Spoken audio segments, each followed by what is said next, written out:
Pathology of the female genital tract. We're going to continue with the pre-malignant changes theme in the female genital tract, and after we've done the cervical pre-malignant changes, we're going to talk about the endometrial pre-malignant changes. Endometrial hyperplasia is a pre-malignant condition, and at this stage, perhaps all what you need to know the terminology so you are familiar with it.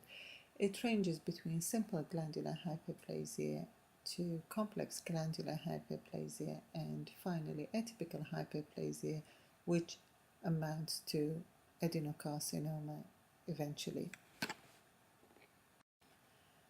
Endometrial hyperplasia usually occurs on a background of high estrogen level and continuous stimulation of endometrial cells by estrogen or similar substances.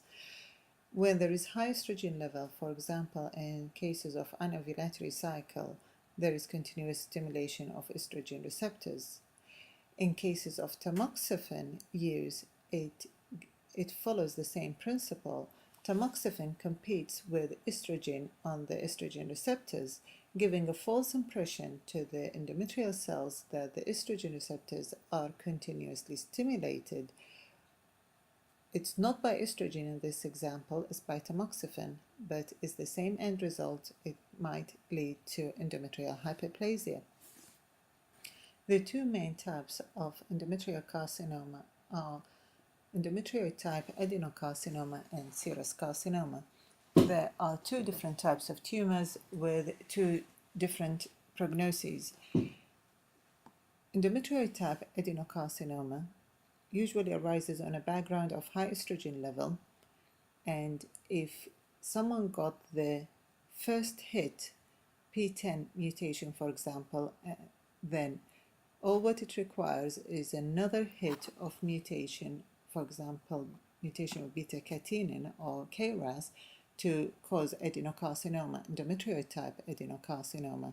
This is following the two-hit theory, which is mentioned briefly in the cervical carcinogenesis part 3 in this lecture.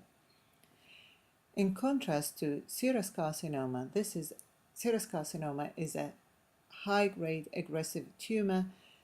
It occurs on a background of repair of surface epithelium of the endometrium. With aging, with repair, that will cause the first damage to the epithelium, predisposes to another hit of P53 mutation, and that will lead to serous carcinoma. Serous carcinoma is very well known for P53 mutation, and it's actually a diagnostic test for serous carcinoma.